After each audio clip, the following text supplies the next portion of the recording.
إذاعة جمهورية مصر العربية من القاهرة.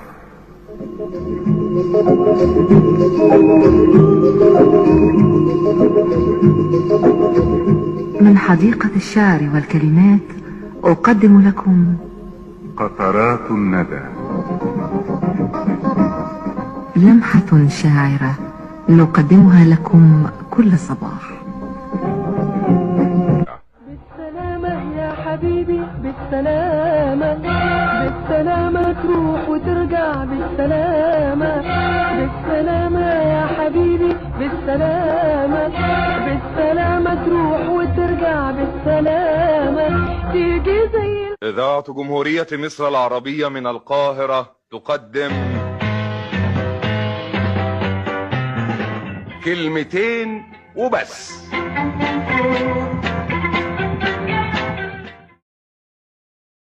اهلا واهلا، يا اهلا يا حاج، نورت الدنيا كلتي. الله يخليك يا حاج. امال فين امه وفين اخواتي؟ معرفش يا اخوي والله، انا طلعت من المطبخ ما لقيتهمش هني. معقول يعني مشوا كده من غير ما يقولوا لحد؟ معرفش يا اخويا والله. تعال اقعد بس، تعال اقعد اما اعمل لك كوبايه شاي ولا حاجه. اعملي لي كوبايه شاي وقت لي حتتين فايش. ماشي يا حاج، من عيني. السلام عليكم. دي هو انت هنا يا سعيد؟ ايه يم، كنت فينك دي انت واخواتي؟ كنا في مشوارك دي، عامله لك مفاجاه. مفاجأة ايه؟ مفاجأة ايه اللي تكون جايبه لي عروس؟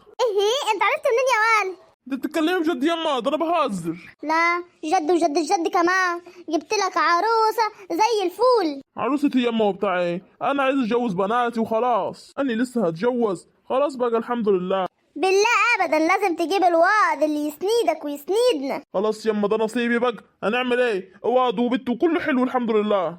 انا اتفقت مع البت جمالات يوم الخميس ان شاء الله نروح نقرا الفاتحه. الشي يا حاج، فتحة مين يا جماعه اللي كنتوا بتقروه؟ فتحة جوزك يا اختي. فتحة جوزه ازاي يعني؟ هو هتقرا الفاتحه على ايه؟ على جمالات. هو انا ما قلتلكيش؟ ده احنا كنا لسه عند جمالات بنطلب ايديها لسعيد. جمالات لسعيد؟ ايه اللي انت بتقوليه ده يا صفيه؟ اللي سمعتيه يا حبيبتي، كنا لسه بنخطبها لسعيد، والبت وافقت وامها كمان وافقت ورحبوا قوي قوي قوي، ويوم الخميس ان شاء الله هنروح نقرا الفاتحه. ايه الكلام اللي بسمعه ده يا ناس؟ انتوا بتقولوا ايه؟ وانت يا حاج موافق على الكلام اللي بيقولوه دي؟ استني بس يا مهنية ما نفهم كلام ايه، والله ما اعرف حاجه. جوزوك؟ امك عايز تجوزك يا سعيد بعد العمر ده كله؟ جاي اتجوزك؟ ايوه ياما اجوزه. ما جوزوش ليه؟ ما دام انت ارض بور وما بتجيبش اولاد ابقى جوزه. هو انا برضه اللي بجيب يا حماتي؟ يعني انا اللي بجيب؟ هو اللي ابنك اللي بيجيب؟ هو ربنا هو اللي بيبعت. وبنت وولد كله حلو الحمد لله، انا راضيه وجوزي راضي. انت عايزه ايه؟ عايزه مصلحه ابني اللي هو مش عارفها، ولما يكبر هيعرف ان هو عايز راجل يقف في ظهره، وبعد ما يقع مش هيلاقي حد يسنده. ربنا اللي بيسند يا حماتي، ومحدش عارف عمر مين اطول من عمر مين. ما يمكن بعد الشر عنه يعني يموت ولا يحتاج لولد ولا يحتاج لحاجه.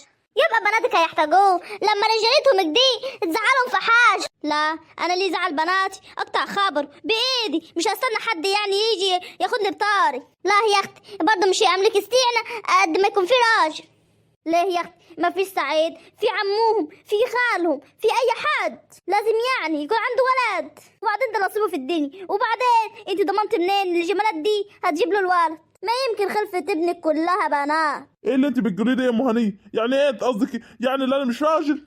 لا يا اخوي انت راجل وسيد الرجال. بس ما اقصدش بدي والله، اقصد ان ده نصيبك. لا تقصدي ان اخويا مش راجل، واخويا هيوريك يعني ايه ان هو راجل. بطلت توقعي الدنيا في بعضها يا حريقه. انا عارفه انت مستفاده ايه، ان جمالات دي كانت صاحبتك فانت عايزاها هيني تبقى في الدار. صاحبتي وحبيبتي، وان شاء الله هتبقى مرت اخوي. يا ولي انا كل يوم بعرف ليه جوزك اتجوز عليكي. مين لسانك دي؟ وبعدين انت عايز تعملي فيك دي زي ما اتعمل فيكي وجوزك اتجوز عليكي يعني؟ يا اختي راح اتجوز برضه عشان يجيب الواد، ما اتكلمتش وفضلت عايشي بربع عيالي. حرام عليكي يا شيخه لما تخربي البيوت. يا خربت البيوت، ما تروحي يا شيخه اقعدي في داركي، جايه تجرفينا هنا ليه؟ ايه اللي بيقولوا ده يا مهنية؟ هي قاعده عند بيت اخوها، انت مالك انت؟ راجل دلوقتي يا اخوي، راجل وبترفع صوتك علي. طلقني يا سعيد، طلقني، انا مش هقعد معاكوا وعلى ضرة يا سعيد. طلقها يا سعيد. يعني هي عايزه ايه يعني؟ مادام يا حبيبتي عايزه تطلقي نطلقك. نفس المأذون اللي هيطلقك يكتب كتابه على جمالات. لا يم، طلاق ايه؟ مش عشانها والله، عشان البنات. كده يا سعيد؟ يعني مش عشان عشان البنات؟ ماشي يا سعيد، يا خسارة العشرة يا سعيد. مش انت يا ام هنيه اللي بتقول عليا مش راجل؟ هوريكي بقى ان انا راجل. هما من كلمتين سخنوك عليا يا سعيد وانت مشيت في ديلهم على طول.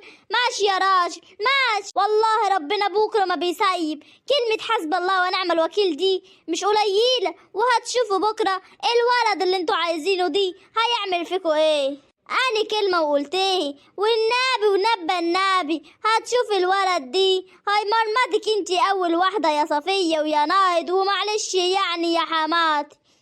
اللي بتقوليه دي النسل الطيب بيفضل طيب والنسل الشرير بيفضل شرير. احنا كل عيلتنا طيبة ورجالتنا اصلا كلهم طيبين. لا مش بالنسل، وعمرها ما كانت بتتحسب بالنسل. ربنا ما بيسيبش. كلمة حسبي الله ونعم الوكيل فيكم نفر دي هتتردلكوا لما تخربوا داري وتجيبوا لي دور تقاسمني في داري. فاكرة ربنا هيسيبها لك انت ولا هي ما انت كمان يا حماتي جوزك اتجوز عليك. هي ناقص ناهد بس وتبقى كملك كليه. يا اختي يبقى يتجوز ان شاء الله يتجوز. انت عاوزة ايه؟ ابني وهجوزي. انت بقى عايزة تقعدي اقعدي، مش عايز تقعدي يا اختي اتطرقينا اكده يعني. ماشي ماشي يا خرابين البيوت ماشي. ام هنيه بطلي غلط وغوري على جوه. اكده يا سعيد بتهزجني قدامهم. ماشي يا سعيد انا فايتلك الدار كليتها وماشية. يا اختي تفضي مكان للعروسة الجديدة كده يعني. ماشي انا مش ماشي وهفضل قاعدة على قلبوكوا. يا اختي تقعدي تمشي، اهم حاجة ان احنا نعمل اللي في دماغنا ونجوز اخونا ونطمن عليه. انت مش مطمنة ليه يا صفية؟ نايم يا اختي على الكوبري ولا نايم فين؟ ما تخليكي في حالك يا ولي. انت مالك؟ احنا هنجوزه وهو موافق. انت بقى لو ليكي تقصير عليه قولي له ما يتجوز. وانت ما كانش ليكي تأثير على جوزك ليه؟ عشان ما يتجوزك عليك. وبعدين انت يعني الموضوع عنده مش كان في الولاد بس، كان كمان ان هو مش بيحبكي ومش بيطيقكي كده يا مهنيه. ماشي انت هتشوفي بقى مين اللي مش هيطيق مين ومين اللي مش هيحب مين. يا اختي اعلى ما في خيلك باركبيه وتمختري به كمان. انا فايتلكوا الدنيا كلها وغير من هني لسان هيتلفح بالحي. لا قليلة الجدب قليلة الجدب. شايف يا سعيد مرتك عملت فينا ايه يا سعيد؟ ايوه يا اما وسعيد قاعد ولا بيقول لها عيب ولا غلط. انت عايزه ايه يا صفيه يعني؟ اقوم اضربها يعني ولا اعمل فيها ايه؟ وبعدين هي معاها حق، هي غيرانه على جوزها وعلى بيتها. بس انت راجل يا واد راجل، قلت لها هتجوز ومش همك حاجه. لا يم انا مش عايز اتجوز، انا كنت بس بضايقها عشان هي قالت جدعها، بس انا مش عايز اتجوز ومش عايز اخرب داري. بالله ما تكون ابني ولا اعرفك طول حياتي. ايه اللي انت بتقوله ده يا والي؟ حب ايه ودار ايه اللي تخاف عليه؟ احنا ما عندناش الكلام دي. احنا ورثنا ما يروحش لحد غريب، وارضينا ازاي تقول الكلام دي؟ والنبي من النبي ما يحصل. باللي انت بتعمله دي انا غضبانه عليك ليوم الدين. انت ولا ابني ولا اعرفك. يما محمود اولى مني بالجوازه دي، جوزيه. لا محمود كام سنه دي؟ اشوف لو ما جابش الواد هجوزه. وانا استنيت عليك قد ايه يا سعيد؟ ده بقالي زمن يا سعيد. ايوه ياما صح، ما نجوز محمود كمان لما مرته تستني شويه. لو ما جابتش الواد نجوزه. احنا اهم حاجه عندنا الواد. الرجاله هي اللي بتفتح الدار مش النسوين. ماشي ياما فعلا عندك حاجه. قولك ايه يا سعيد؟ رد علي. خلاص ياما سيبيني افكر جديد في الموضوع وبعدين برد عليك. ايه الرجاله الخايبه النايبه دي؟ كل لما نقول لها حاجه تفضل تقولك لا مرتي ومش عارفه ايه. ايه الرجاله الخايبه دي؟ يا ريتني كنت باركت عليكو. خلاص ياما خلاص عشان ما تتعبيش. مفيش حد هيفيدك لما تقعي من طولك. والله يا بنتي والله تعبت على الاخر. انا مش لاقيه مكان فاضي اكلم فيه جوزي. اما اشوفك دي ايه اللي حاصل. الو ازيك يا جميل؟ عامل ايه؟ عماله برن عليك من امبارح. انا الحمد لله. انتي اخبارك؟ معلش يعني معلش اصل التليفون كان مقفول. ايه ده عمرها ما حصلت يا جميل. فيه ايه؟ بصراحه كده يا ناهد انا عايز اعترفلك على الاعتراف. ايه اعترف ايه يا راجل؟ ما تقول على طول. قصدك يعني انك توحشتني يعني؟ لا انا عايز اقولك على حاجه تاني بس ايه ما تزعلش بالله عليك. ما زعلش ازاي يعني؟ طب قول يا جميل. انا بصراحه امبارح كتبت كتابي على الخدامه بتاعتنا. بتقول ايه يا جميل؟ ايه اللي انت بتقوله دي؟ انت بتخرف ولا ايه؟ لا ما بخرفش وبقول لك على الحقيقه. انت عايزه تيجي تعالي، مش عايزه تيجي خليك جنب اهلك. ايه اللي انت بتقوله ده يا جميل؟ انا مش فاهمه حاجه. مش انت قاعده جنب اهلك وانا محتاج واحده ست جنبي؟ خلاص انا اتجوزت، خليكي بقى قاعده جنب اهلك. ازاي يعني يا جميل؟ يا جميل ازاي تعمل فيك دي يا جميل؟ حرام عليك. هو ده اللي عندي، يلا مع السلامه. بعد كل ده يا جميل؟ حرام عليك، تخرب داري وحياتي. انا نصيبي الاسود يابا. يمكن حصل فيك دي عشان مشاهد في جواز السعيد على ام هني وهي دعت علي، عشان دي دارت خرب. انا حسيت بيكي دلوقتي يا ام هني. شوفي ربنا ردلي القلم في نفس الوقت ازاي. انا يا سعيد تعمل فيك دي وتقول لي هجيب لك ضره ولا عاش ولا كان اللي تخش علي، وتقول لي كمان اصلك مش عارفه تجيب الواد واني ارض بور. ده انا جايبه لهم 3 بنات زي الورد. فيم سمعتك بره عماله تخانق مع عمات، عمالة لك ايه تاني؟ راحوا يجوزوا ابوك يا بيه. شفتي كانوا مختفيين فين؟ راحوا يا بنتي يخطبوا له. راحوا يخطبوا لابوي؟ ازاي الكلام دي واحنا ما نعرفش؟ ايوه يا بنتي، شفتي اللي حصل فيا وفيكي كمان، خربوا لنا دارنا. والنبي من نبى النبي والنبي ما هسيبها الولية دي، استني علي. خلاص يا هني كبري دماغك، اسكتي يا بنت، لا يعملوا فيك حاجه انت كمان. لا يا انا ما تخافيش علي، انا عرفت طريقهم منين.